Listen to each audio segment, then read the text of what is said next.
Agora sim, no segundo bloco, Cláudio Tipiaschi, superintendente da ECR e conhecedor do assunto como ninguém, ruptura.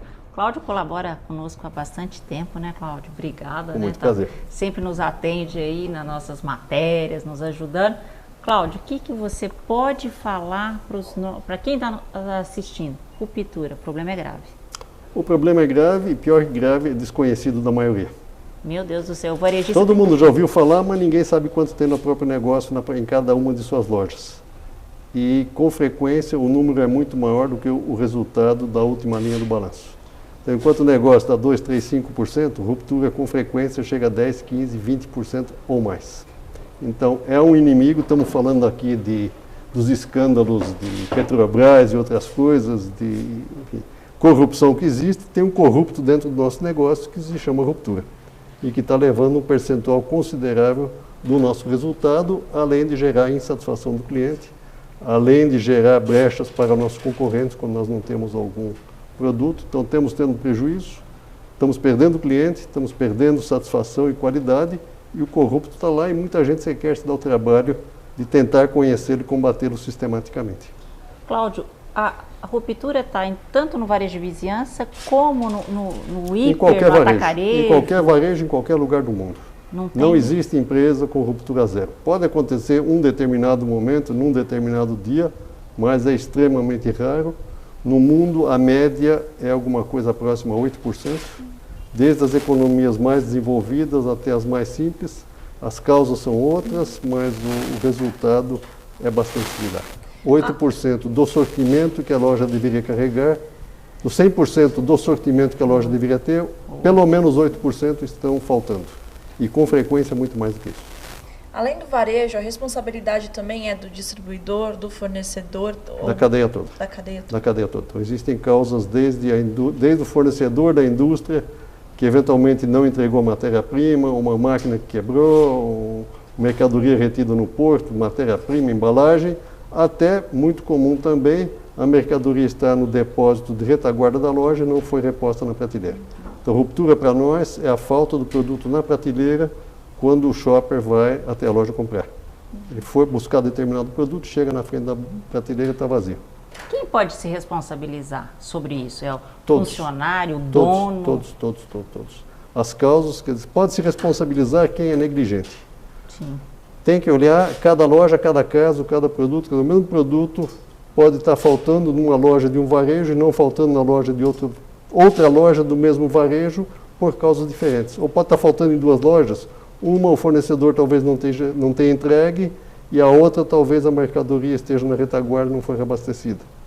Pois é. Agora, você acha que falta mais aonde? No alimentar ou o geral? Falta mais nas promoções, o problema se agrava em promoções, em lançamentos e nos finais de semana, quando a reposição é mais falha.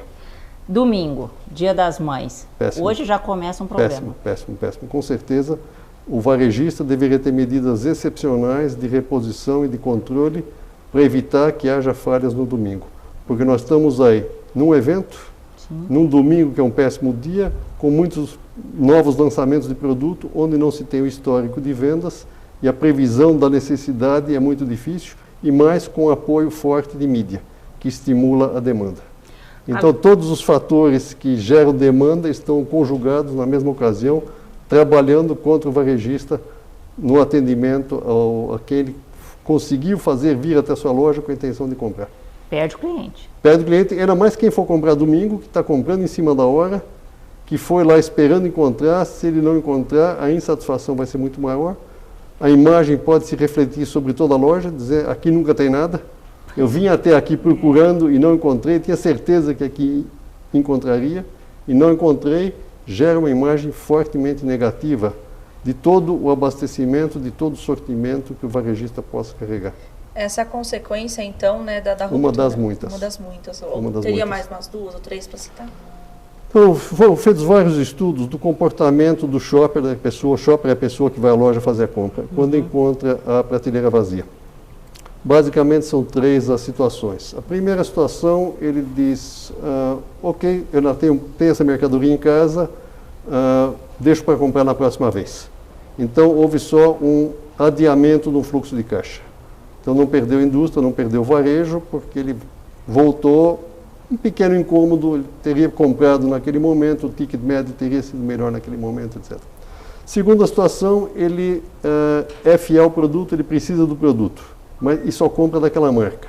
Então, se o varejo não tiver, ele vai comprar em outra loja.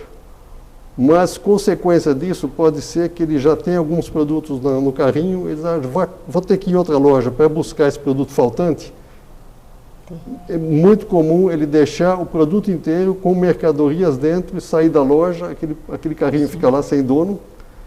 As consequências desse carrinho sem dono são muitas, até alguém se aperceber que o carrinho está abandonado. Então, primeiro, a mercadoria saiu da prateleira. Outro cliente vem buscar produto na prateleira, não encontra, mas a mercadoria não passou pelo caixa, o sistema não deu baixa, sinalizando reposição. Então, a mercadoria está no meio da loja parada, até o momento que alguém se dê conta que aquilo não tem dono, precisa destacar um funcionário para tirar do carrinho e levar de volta para a prateleira. Produtos perecíveis que estejam no carrinho eventualmente terão que ser descartados. Então tem efeitos bastante complexos. E a terceira situação, eles, ok, eu estou disposto a levar um similar. Então eu vim buscar, sei lá, um detergente de louça marca A, não tinha, eu levo da marca B. Então quem perdeu, o varejo não perdeu, que manteve a venda de um detergente, a indústria perdeu porque deu abertura para um concorrente. Então, eventualmente, todo o trabalho de relacionamento feito pela indústria para fidelizar o cliente com as suas marcas pode ser perdido no momento de ruptura pela falta de produto. Se o produto estivesse ali, ele continuaria comprando.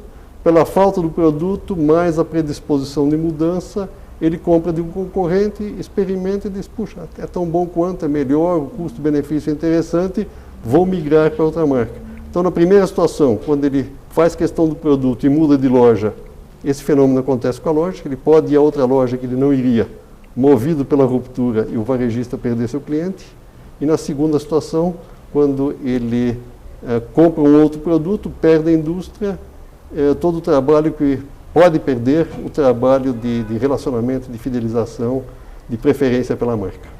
Agora existe também uma clássica que em tempos mais complicados, de dinheiro, que o shopper gasta menos, o varejista às vezes deixa de fazer a compra para não ficar estocado. Você acha que isso existe? Assim, ele está com medo de investir muito?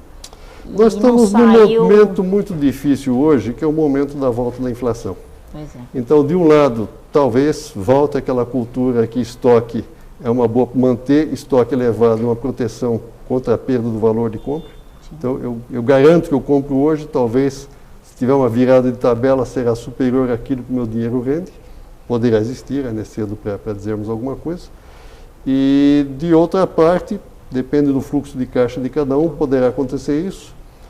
De qualquer momento, é uma hora de muitas incertezas de qual vai ser a reação do shopper, do consumidor, diante dessa economia mais apertada. E aí nós precisamos entender muito bem o mix não só o mix, mas a percepção de preferência efetiva que o consumidor, agora não estamos falando do shopping, estamos falando do consumidor, qual a predisposição ou não que ele tenha de trocar de marca. Por exemplo, um leite em pó de uma criança pequena, um leite na mamadeira, a mãe é altamente fiel. Ela não troca aquela marca de leite de maneira alguma. Como fralda também. Como fralda. Então, existem alguns produtos onde existe uma fidelidade muito alta que não adianta eu querer oferecer um sortimento mais barato, dar uma maior variedade, mais opções, porque não existe ou existe muito pouca predisposição de mudança. Então, para produtos com essa característica, o varejista precisa manter um estoque amplo de todas as marcas que sejam demandadas pelo seu público, porque se ele não tiver exatamente aquele produto, ele não venderá um similar. Outros produtos, por exemplo, como eu falei, um detergente de louça, eu acredito que pouquíssimas pessoas, se é que alguma, eu só uso detergente da marca X, fragrância Y. Se tiver, talvez ele prefira aquela marca, mas se não tiver, sei lá, se não tem o neutro, tiver um coco, possivelmente a pessoa compre. Então, são categorias de produtos onde é possível se trabalhar com um sortimento mais enxuto, Sim. Menos marcas, menor variedade, sem perder a satisfação do cliente. Sim. E com isso se abre espaço de prateleira para aquelas categorias de alta fidelidade, onde é preciso manter a marca sem o que se perde o cliente. E quais aí, seriam essas categorias? Então, acho que tem até uma questão regional, você precisa assim, a lista é enorme, mas, por exemplo, detergentes de novo, muitos dos produtos de limpeza talvez tenham ou massa de tomate, ou óleos, ou talvez arroz, talvez é comum você encontrar no supermercado 20 marcas de arroz. Será que são 20 marcas? Será que preciso? Provavelmente existe uma preferência por uma ou duas, existe a possibilidade de uma alternativa. E aí é preciso entender mais profundamente a missão de compra, o que o shopper foi fazer na loja, se é uma compra de abastecimento, se é uma compra de emergência. Então, por exemplo, vamos pensar no caso de cerveja, talvez, que é uma bebida. Então, eventualmente, o shopper, o consumidor, pode ter preferência por determinada marca de cerveja. Mas no dia do jogo, que ele convidou amigos para ir em casa, ele está indo para casa e quer uma cerveja gelada. Se em casa, então, o que tiver gelado, ele vai levar mesmo que não seja a marca predileta. Então, é preciso analisar e conhecer bastante bem o que acontece. Quer um produto que seja mais commodity e aparente do que água? Quantas marcas de água você tem, cada uma oferecendo atributos diferentes e gerando preferência e fidelidade. Então, é muito questão do marketing, é muito questão do momento do ciclo de vida. Vamos pensar em café, por exemplo, um produto onde existe alta fidelidade, pouca predisposição a mudar de marca. Mas vem sendo feito um trabalho, como já foi feito nos vinhos, como vem sendo feito nos azeites, de aumentar a variedade, de estimular a degustação, de estimular a educação do paladar para provar coisas diferentes, e com isso você acaba gerando uma necessidade do varejista que quiser trabalhar essa categoria de uma maneira mais ampla, de aumentar seu sortimento, e com isso aumenta o risco de rupturas. Isso é um problema que a gente vê principalmente, eu acho, nessa época, porque me parece, às vezes, a gente vai em supermercado de vizinhança, varejo de vizinhança em grandes, o problema está geral. Desculpe, o que você chama esta época? De dinheiro mais curto. Dinheiro mais curto, ok. As pessoas, não, esta época pode ser a chegada do inverno, pode ser que as pessoas vão mais, porque a gente tem uma pesquisa e parece que isso está acontecendo, as pessoas estão indo mais ao ponto de venda, comprando picado. Então, se ela vai mais, essa situação da ruptura, ela vai vir mais. Depende muito do porquê ela vai mais. Ela vai mais porque ela tem menos dinheiro, se bem que é pouco coerente, porque a maioria dos pagamentos hoje são feitos com cartão. Sim. Então, o vencimento não impacta muito o vencimento. É uma questão de buscar produtos frescos para evitar a ruptura ou a perda de produtos dentro de casa? Não sei, não tenho conhecimento de pesquisas que justifiquem o porquê disso. Você vê em mercados europeus, por exemplo, diferentemente da América do Norte, as compras diárias são muito comuns. Pequenas quantidades, as pessoas vão quase todo dia ao mercado para comprar os perecíveis, buscando frescor, buscando a refeição do dia, não se estoca em casa. Você tem geladeira pequena em casa, você estoca pouco em casa, você busca a refeição do dia, no máximo do dia seguinte. Já nos Estados Unidos você tem geladeiras enormes, você tem compras enormes, e você vai com muito menos frequência e traz enche o carro de mercadoria. Verdade. Então é uma questão cultural também, não é só uma questão de ambiente econômico, é uma questão cultural de modo de vida das pessoas.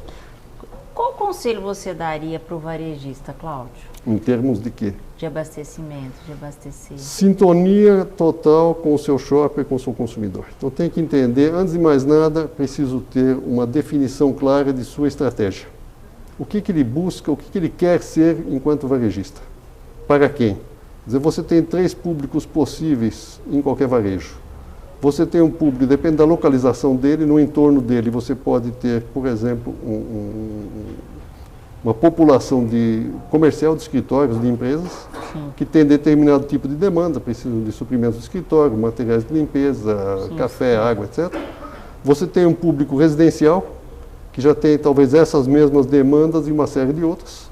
Tem refeições completas, tem lavagem de roupa, cuidados com pet, com beleza, higiene, perfumaria, etc. Sim. E você eventualmente tem um terceiro público, que é um público de passagem. Sim. Em ruas movimentadas, alguém que entra, que vai uma compra de conveniência, vai tomar um suco, vai comer um sanduíche, vai buscar um almoço, buscar uma salada de fruta, enfim. Cada um desses públicos tem demandas específicas, que o primeiro passo do varejista é definir quais das necessidades, quais são os meus públicos, quais desses públicos, que prioridade eu dou para cada um desses públicos, quero trabalhar os 3, quero trabalhar só 1, só 2, só 3, o que eu quero vender para cada um deles e qual a minha concorrência. Então, eventualmente, eu sou um varejista, que está um varejista alimentar, um varejista geral, e ao lado, ou no entorno, existe uma grande loja de perfumaria com sortimento, ou um pet shop enorme, provavelmente eu serei pouco competitivo nessas categorias. E aí vem a pergunta, devo ter alguma coisa, uma ou duas marcas, só para ter uma solução, alguma coisa a oferecer para que o meu cliente não seja obrigado a ir em outra loja para se abastecer, ou não, mas provavelmente não faz sentido eu carregar um sortimento amplo da mesma categoria, que eu tenho especialista muito mais forte do que eu, com preços muito mais competitivos do que o meu. Então, preciso analisar quem é meu público, o que eu quero oferecer a esse público e com quem eu estou concorrendo. Sim. E aí, então, essas são as bases do negócio. E a partir daí eu preciso estar antenado com o que está mudando no estilo de vida das pessoas, nos hábitos de consumo das pessoas e onde eu vou buscar soluções para isso. Então, acho que a mensagem principal, o varejista precisa pensar em soluções para a vida das pessoas. Sim. Como pode, então, hoje existe um consenso, o tempo de todo mundo é curto. Sim. Então, praticidade é fundamental, saudabilidade é uma coisa buscada por todos também. Estamos falando muito. Ninguém mais almoça em casa. Não. Então, por exemplo, eu estou num entorno de, como eu disse, de uma alta concentração de escritórios, todo mundo almoça. Ninguém mais almoça em casa. Vale a pena oferecer, por exemplo, refeições prontas, que a pessoa pode, vou ter uma lanchonete, vou ter um refeitório, vou ter só coisas, um takeaway, que possam levar, por exemplo, ter um cardápio do dia, quentinhas vendidas prontas, vou vender, por exemplo, só frio, saladas de frutas, iogurtes, kits de lanche. O que eu posso fazer entendendo essa oportunidade? Então, se nós pensarmos num horizonte amplo, 20, 30 anos, quando todos almoçavam em casa, a dona de casa fazia a compra da semana ou do mês, se preocupava com o cardápio, cozinhava para a família todos os dias, café, almoço e janta. A quantidade de gêneros consumidos provavelmente não diminuiu, pelo contrário, aumentou. Mas aquela dona de casa com esse hábito de compra não existe mais. As pessoas comem fora de casa. Eventualmente tomam café em casa, café da manhã, mas com frequência, e janta às vezes. Lancha, né? Mas o hábito, antigamente, as pessoas da casa, o cardápio proposto pela dona de casa era para a família. Sim. Hoje, um é celíaco, o outro é atleta, o outro não come frituras. O outro faz regime. O outro faz regime. Então, eventualmente, 3 ou 4 pessoas da casa, cada um tem um cardápio diferente. Isso complica. Então, o varejista que não entender essas particularidades estará perdendo oportunidades de negócio, trabalhando aquele consumidor genérico. Aquele genérico não existe mais. Acabou. Hoje existem grupos com necessidades similares. Então, dentro de uma casa, talvez os hábitos de lavagem de roupa permanecem o mesmo para a família. Sim. O hábito de alimentação talvez seja específico para cada um. Hábitos, ou sei lá, usar ou não protetor solar. Que tipo? Shampoo. Raramente 2 pessoas de uma casa usam o mesmo shampoo, a mesma marca, a mesma fragrância. Então, são questões como essas que o varejista precisa ter em mente no momento de estabelecer o seu sortimento. Então, por exemplo, diante da verdade que raramente 2 ou mais pessoas usam a mesma marca e fragrância de shampoo, será que vale a pena eu ter frascos grandes, frascos tamanho família de shampoo, ou vou trabalhar com embalagens menores? Então, perguntas como essas que o varejista precisa tentar responder, estar antenado constantemente. A questão de evitar colesterol, evitar gorduras, aumentou enormemente nos últimos anos. Dietas especiais aumentou enormemente nos últimos anos. Redução do tamanho das famílias. Então não adianta mais, vamos pensar um pouco no que eu disse antes. Praticidade, saudabilidade. Então é de se esperar, por exemplo, que naquelas refeições que se faz em casa, por exemplo, um peito de frango grelhado e uma salada seja um cardápio que atenda todo mundo. Que atenda todo mundo. Mas estamos falando de famílias cada vez menores. Uma pessoa morando sozinha, eventualmente 2. Famílias de 5, 6, são poucas hoje em dia. Como é que se vende o frango hoje? Peito de frango, pacote de 1 quilo congelado. Então, Então, o que faz uma dona de casa, ou dono de casa, com um pacote de 1 quilo de frango congelado? Vai ter que descongelar para propor aquele cardápio de um filé de frango grelhado com uma saladinha. O que ele faz com o resto do pacote? Então, é uma questão que vai até a indústria para pensar em embalagens individuais ou até embalagem congelada, mas com os produtos separados, que eu possa tirar um de cada vez, não esteja grudado cada um no outro, para oferecer uma solução de consumo adequada ao modo de vida das pessoas. Hoje o varejista tem que estar bem antenado, olhar bem o seu cliente, porque também ninguém quer perder clientela. Né? E aí voltamos talvez ao foco aqui da nossa questão. Estamos falando de um sortimento muito focado no conhecimento do consumidor e do shopper, demandando provavelmente mais variedade para atender às necessidades individuais de cada um dos habitantes dos lares ou dos escritórios que são abastecidos pelo varejista. E essa variedade, essa diversidade, aumenta o risco de são mais itens a serem comprados, estocados, administrados, repostos, embalagens cuidadas, pagamentos efetuados, mais transportadores, eventualmente, recepção de mercadorias, divergências em notas fiscais. Então, a operação se torna mais complexa. Talvez o volume de produtos em peso ou em dinheiro não tenha aumentado tanto, mas essa diversidade gera uma complexidade de gestão que tende a causar maiores rupturas. Que é um número grande de produtos, né, Cláudio? É um número gigantesco de produtos. Então, lançamento um atrás do outro. Um varejo de vizinhança trabalha normalmente com alguma coisa como 5 a 8 mil itens. Sim. Um supermercado, formato super, de 15 a 25, 30. E um hiper de 60 a 80 mil itens. É muita coisa. Então, o mundo do caderninho, vamos pensar no varejo de vizinhança que você mencionou no início. Quem é que pode ter na cabeça ou no caderninho o controle de 5 mil itens?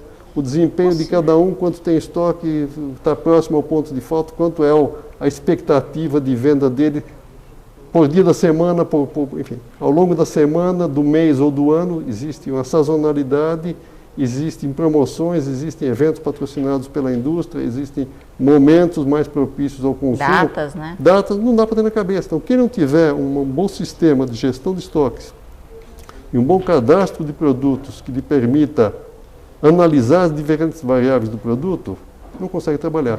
Então, básico, de novo, conhecer o público ao qual se destina a loja, definir quais necessidades serão atendidas, de que forma, com que complexidade, um ótimo cadastro de produtos e uma gestão muito boa das informações que esse cadastro e mais as informações de venda permitem. Uma fonte riquíssima é o ticket. O ticket, todas as mercadorias, via de regra, passam pelo caixa e existe um ticket que está registrado num sistema que sinaliza o que se consome, com que periodicidade, com que frequência, o tamanho do ticket. Então, outra coisa que se pratica muito pouco, extremamente relevante, como eu disse no início, promoções são momentos que tendem a aumentar muito as rupturas. Não só do item promocionado, é muito importante pensar na categoria. Vamos pensar, nós estamos aqui, por exemplo, em São Paulo, onde existe um hábito muito forte de consumo de pizza. Sim. Então vamos imaginar que eu seja um varejista, e como a maioria dos varejistas hoje tem uma padaria, pequena, média, assa o pão, a demanda do pão ao longo do dia tem momentos específicos, é mais de manhã e no final do dia. No restante do dia eu tenho um forno consumindo energia, não deixo esfriar, esquentar, esfriar, então meu forno está ligado, está consumindo, eu tenho um padeiro. O que eu faço? Produzo outros itens. Então vamos imaginar, estou antenado, meu público, etc., vou produzir disco de pizza pré-assado. E, por exemplo, na quarta-feira, no dia que minha loja tem um movimento mais fraco, eu vou fazer uma promoção de disco de pizza para gerar tráfego na minha loja. Então vamos supor que em épocas normais eu vendo a R$ 7,99 meu disco de pizza, nas quartas-feiras eu vou vender a custo, vou vender, por exemplo, R$ 3,99. Eu tenho interesse, a razão principal, eu não quero vender o disco mais barato. Sim, é gerar tráfego. É gerar tráfego na loja. Mas se eu gerar tráfego, tiver sucesso essa minha promoção de disco de pizza, vai aumentar a minha venda, não, eu preciso produzir mais disco de pizza do que nos outros dias, senão eu busquei o público vai sair frustrado porque não encontrou a promoção e vai até me taxar de alguém que está tentando enganar seu cliente. Mas quem leva um disco de pizza, o que mais leva? mussarela, calabresa, molho tomate, azeite, refrigerante, cerveja, etc. Então, se eu não abastecer, se eu não aumentar o abastecimento da loja dos complementos de venda do disco de pizza, que o ticket me informa precisamente o que o público da minha loja costuma levar, eu posso eventualmente gerar ruptura daqueles itens correlatos da ocasião de consumo. Sim. Então, se eu tiver uma visão, entre aspas, míope, vou fazer uma ruptura, preciso aumentar a quantidade de produtos daqueles que estão sendo promocionados para fazer frente à maior demanda e não cuidar dos complementos, eu gero ruptura nos complementos e a mesma insatisfação que quem levou um disco de pizza e não encontrou mussarela, talvez não leve o disco nem a mussarela, e nem o refrigerante, é toda aquela cesta de produtos que, além de aumentar o tráfego, eu pretendia recompor minha margem vendendo mais do resto, e o disco não é basicamente uma isca da categoria que vai me permitir vender toda uma cesta de produtos. Essa ocasião poderá ser perdida se eu não dimensionar corretamente o aumento de demanda da pizza, do disco de pizza, e o aumento de quanto mussarela a mais eu preciso ter, quanto presunto a mais, quanta calabresa, de qual a composição da compra da ocasião pizza. O ticket de vendas passadas me oferece isso, analisar quem levou um disco de pizza, o que mais levou no carrinho. Sim. E aí eu começo a trabalhar correlações. Essa base de dados está no varejo, está no sistema dele. Mas são pouquíssimos varejistas que, primeiro, pensam no conceito. Normalmente a promoção é feita, meu vizinho faz, eu preciso fazer também. Se ele vai baixar o preço, eu vou baixar o preço para não perder. Sem ter objetivo claro, como eu disse, vou aumentar o tráfego. E sem aumentar a venda, analisar corretamente a oportunidade de aumento de venda e aumento de margem, que me enseja a promoção vendendo a categoria. E talvez no momento de promover o disco de pizza, eu possa até aumentar alguns centavos os preços dos produtos, dos outros produtos que vão compor aquela ocasião de consumo, para me ressarcir daquela margem que eu entreguei. E algumas categorias, então essa é uma categoria que, se eu fizer uma promoção, provavelmente eu incentivo um aumento efetivo de demanda. Mas se eu fizer as clássicas que eu digo, são feitas com muita frequência, promoção, por exemplo, de sabão em pó, promoção de cerveja, promoção de papel higiênico, café, não, são demandas inelásticas. Se eu vender muito barato um sabão em pó, talvez a dona de casa que costumava levar uma embalagem, líquida ou pó, leva 3 ou 4, mas ela não vai gastar mais sabão em pó por causa disso. O que ela fez? Ela antecipou um fluxo de caixa, vai estocar o produto na casa dela, e eu deixei de vender a venda que eu faria na semana que vem ou no mês que vem, daqui a 2 meses daquele produto, eu perdi aquela venda porque ela foi antecipada. Valeu a pena? O que eu estou ganhando com isso? Então são reflexões como essas, e aqui estamos falando de gestão. Então é fundamental para o varejista que queira trabalhar bem o seu estoque, que queira trabalhar bem a rentabilidade do seu negócio e que queira trabalhar bem a ruptura, ter esse tipo de clareza. Então, por exemplo, numa situação como essa, daqueles produtos cuja compra é só antecipada, se eu tive uma promoção forte, tive um pico de vendas, tripliquei minha venda de produtos de demanda inelástica, eu acho que é justificada a expectativa que nas próximas semanas, ou talvez até meses, eu vou ter uma menor demanda dos produtos. Então, talvez eu possa estocar menos desses produtos sem prejuízo da minha venda. Porque uma série de meus clientes habituais e fiéis já se estocaram em casa. E se eu ficar com o produto estocado na minha loja também, vai ser um produto que vai girar menos do que gira normalmente. Então, esse tipo de entendimento, esse tipo de análise me ajuda bastante. Outra falácia é pensar que estoque alto significa ruptura baixa. Não é verdade. Não é verdade. Nós temos uma série de estudos feitos ao longo dos anos comprovando que o que gera baixa ruptura é gestão. Não é estoque elevado. Muitas vezes o produto está lá, está no CD da indústria, está no CD do varejo, está na retaguarda da loja, mas não está na prateleira por N causas. Então, a gestão é que vai, quanto o estoque sendo menor, existe uma preocupação muito grande que não falte o produto e uma tendência a ter uma gestão muito mais criteriosa para assegurar que controlar mais de perto, verificar a saída do produto.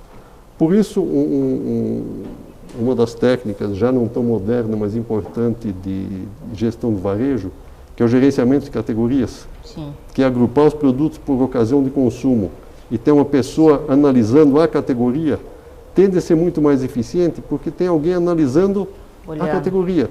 De repente eu estou acabando o meu sabão, mas eu tenho estoque excessivo de amaciante. Então talvez eu possa reduzir o amaciante também, aumentar, porque tem alguém, não tem mais alguém olhando 5.000 itens, tem alguém olhando 200 ou 300 itens com muito mais foco, entendendo a ocasião de consumo, entendendo a demanda. Naquela hora que eu olhava 5.000 itens, eu fazia uma promoção do disco de pizza, ok, quero vender mais disco de pizza. No momento que eu penso em GC, em gerenciamento de categorias, penso na ocasião de consumo de pizza, você vê que minha análise é muito mais rica e me abre oportunidades de negócio muito mais ricas e uma gestão de rupturas muito mais efetiva.